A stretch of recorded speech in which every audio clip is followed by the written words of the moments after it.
வாழ்க தமிழ்நாடு. எனக்கு ஒரு கேவலமான மனசு ரொம்ப வேதனைப்படக்கூடிய ஒரு சம்பவம் ஒன்று நடந்துச்சு. அது என்னன்னா, ஒரு விஷயம் மட்டும் கேளுங்க. நமக்கு ஏதாவது உடம்பு சரியில்லைன்னா நமக்கு அரசாங்க மருத்துவமனை இருக்கு. நம்ம போயிட்டு நம்மளுக்கு தனியார் மருத்துவமனை பார்க்க முடியலன்னா நம்ம கவர்மெண்ட் ஹாஸ்பிட்டல் போயிட்டு நம்ம ட்ரீட்மெண்ட் பண்ணிப்போம். தங்கறதுக்கு இடம் இல்லாத ஒரு உயிரினம், சாப்பிட்றதுக்கு 3 வேளையும் சாப்பாடு கிடைக்காத உயிரினம், எல்லார்கிட்டையும் சதா காலம் அடி வாங்குற ஒரு உயிரினம். அது எது பார்த்தா உலகத்திலேயே பாவப்பட்ட ஒரு உயிரினம்னா அது ஸ்ட்ரீட் டாக் தான். ஏன்னா மாடை கூட சில பேர் ஒரு மாட்டு கொட்டால வச்சு வளர்ப்பாங்க. ஏன்னா அது பால் தருது இல்லை, பால் கறக்கிற வரைக்கும் அந்த மாடு பால் தரலன்னு அதுக்கு நிலைமை தான் வந்திருக்கும். பால் தரதுனால அதை ஒரு கொட்டால உட்கார வச்சு அது சாப்பாடுலாம் போட்டு தராங்க, கூரை வீட்டில் உட்கார வச்சு. ஆனால் இந்த டாகால ஒன்றா கிடைக்க போகுது, ஸ்ட்ரீட் டாகால ஒன்றும் கிடைக்காது. ஒன்றும் இல்லை, ரோட்டில் ஒரு நாய் அடிபட்டுச்சு. நான் அரசாங்க மருத்துவமனைக்கு கொண்டு போனேன். நான் வாக்கிங் போயிட்டு வரும்போது அது குட்டி டாகு கொண்டு போனேன். டாகுக்கு எதுவுமே காமிச்சது ரத்தம் சொட்ட ஊற்றுது, ரத்தம் காலில்.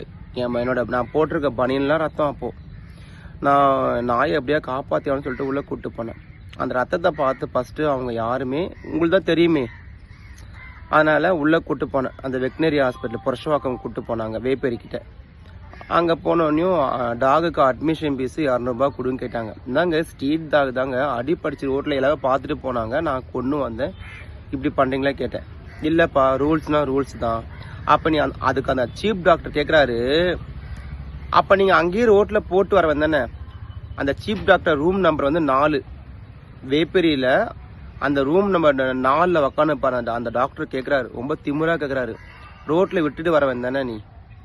சரி, என்ன பண்ண, அவரு தான் மனசாட்சி இல்லாமல் எப்படியோ படிச்சுட்டு வந்திருக்காரு. படித்தாரோ இல்லை பணம் கட்டிட்டு வந்தாரோ படித்தாரோ, ஏன்னா பணம் கட்டணும் தான் இந்த திமிரு இருக்கும்.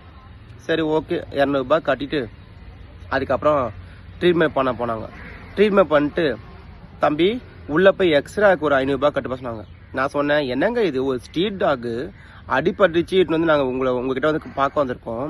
இந்த மாதிரி நீங்கள் காசு கேட்டிங்கன்னா எப்படி சமுதாயத்தில் ரோட்டில் அடிப்பட்ட ஜீவனங்கள்லாம் எப்படி உதவி பண்ண முன் வருவாங்க கேட்டதுக்கு, சரிப்பா அதுக்கு எதுக்குப்பா நீங்கள் கொண்டு வந்த, உனக்கு நாயை பற்றி என்னப்பா தெரியும் கிடையாது. நான் சொன்னேன், ஒரு நாளைக்கு ஒரு 50 நாய் 60 நாய்க்கு நான் சோறு கூட வைக்க மாட்டேன், ஆனால் குடிக்க தண்ணி கண்டிப்பாக வச்சிருவேன் அப்படின்னு சொன்னேன். அதை ஏன் நீ சொல்லி காட்டுற அப்படின்னு அந்த டாக்டர் கேட்டார். நான் சொன்னேன், உங்களை மாதிரி ஜென்மத்துக்கெலாம் இப்படியே சொன்னேன், நான் பயப்படல. உங்களை மாதிரி ஜென்மத்துக்கு